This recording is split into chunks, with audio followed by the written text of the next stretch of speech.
Book 1, Chapter 1, Part 1. I drove up to the restaurant and parked, then leaned back in my seat to think for a moment. Charlene, I knew, would already be inside waiting to talk with me. But why? I hadn't heard a word from her in 6 years. Why would she show up just now, just when I had sequestered myself in the woods for a week? I stepped out of the truck and walked towards the restaurant. Behind me, the last glow of a sunset sank in the west and cast highlights of a golden amber across the wet parking lot. Everything had been drenched an hour earlier by a brief thunderstorm, and now the summer evening felt cool and renewed, and because of the fading light, almost surreal. A half moon hung overhead. As I walked, old images of Charlene filled my mind. Was she still beautiful, intense? How would time have changed her? And what was I to think of this manuscript she had mentioned? This ancient artifact found in South America that she couldn't wait to tell me about. "I have a 2-hour layover at the airport," she had said on the telephone. "Can you meet me for dinner? You're going to love what this manuscript says. It's just your kind of mystery." My kind of mystery? What did she mean by that? Inside, the restaurant was crowded. Several couples waited for tables.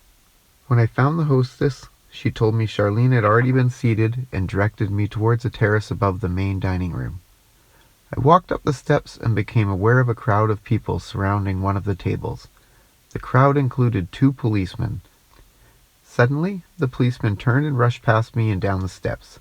As the rest of the people dispersed, I could see past them to the person who seemed to be at the center of the attention. A woman still seated at the table. Charlene? I quickly walked up to her. "Charlene, what's going on? Is anything wrong?" She tossed her hair back in a mock exasperation and stood up, flashing her famous smile. I noticed that her hair was perhaps different, but her face was exactly as I remembered. Small, delicate features, wide mouth, huge blue eyes. "You wouldn't believe it," she said, pulling me into a friendly hug. "I went to the restroom a few minutes ago, and while I was gone, somebody stole my briefcase." "What was in it?" "Nothing of importance. Just some books and magazines I was taking along for the trip. It's crazy. The people at the other tables told me someone just walked in, picked it up, and walked out. They gave the police a description, and the officer said they would search the area." "Maybe I should help them look." No, let's forget about it. I don't have much time, and I want to talk with you." I nodded, and Charlene suggested we sit down. A waiter approached, so we looked over the menu and gave him our order. Afterward, we spent 10 or 15 minutes chatting in general. I tried to underplay my self-imposed isolation, but Charlene picked up on my vagueness. She leaned over and gave me that smile again. "So what's really going on with you?" she asked. I looked at her eyes, at the intense way she was looking at me. "You want the whole story immediately, don't you?" "Always," she said. "Well, the truth is, I'm taking some time for myself right now and staying at the lake. I've been working hard, and I'm thinking about changing directions in my life." "I remember you talking about that lake. I thought you and your sister had to sell it." "Not yet, but the problem is property taxes. Because the land is so close to the city, the taxes keep increasing." She nodded. "So, what are you going to do next?" "I don't know yet. Something different." She gave me an intriguing look. "Sounds as if you're as restless as everyone else." "I suppose. Why do you ask?"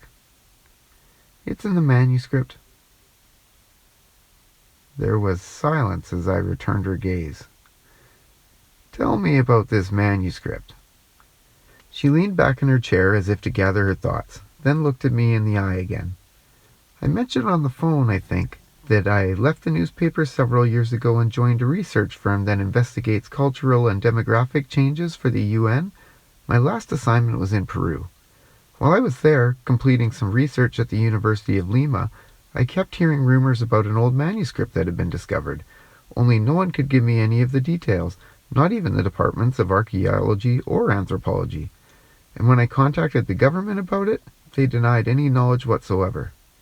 One person told me that the government was actually working to suppress this document for some reason, although again, he had no direct knowledge. You know me, I'm curious. When my assignment was over, I decided to stay around for a couple of days to see what I could find out. At first, every lead I pursued turned out to be another dead end. But then, while I was eating lunch in a cafe outside of Lima, I noticed a priest watching me. After a few minutes, he walked over and admitted that he had heard me inquiring about the manuscript earlier in the day. He wouldn't reveal his name, but he agreed to answer all my questions. She hesitated for a moment, still looking at me intensely. He said the manuscript dates back to about 600 BC. It predicts a massive transformation in human society. Beginning when? In the last decades of the 20th century. Now? Yes, now. What kind of transformation is it supposed to be? She looked embarrassed for a moment, then with force said, The priest told me it's a kind of renaissance in consciousness, occurring very slowly. It's not religious in nature, but it is spiritual. We're discovering something new about human life on this planet, about what our existence means, and according to the priest, this knowledge will alter human culture dramatically. She paused again, then added, The priest told me the manuscript is divided into segments, or chapters, each devoted to a particular insight into life. The manuscript predicts that in this time period, human beings will begin to grasp these insights sequentially, one insight then another, as we move from where we are now to a completely spiritual culture on Earth. I shook my head and raised an eyebrow cynically. Do you really believe all this? Well, I think... Look around, I interrupted, pointing at the crowd sitting in the room below us. This is the real world. Do you see anything changing out there? Just as I said that, an angry remark erupted from a table near the far wall. A remark I couldn't understand, but which was loud enough to hush the entire room. At first I thought the disturbance was another robbery, but then I realized it was only an argument. A woman appearing to be in her 30s was standing up and staring indignantly at a man seated across from her. No, she yelled. The problem is that this relationship is not happening the way I wanted. Do you understand? It's not happening.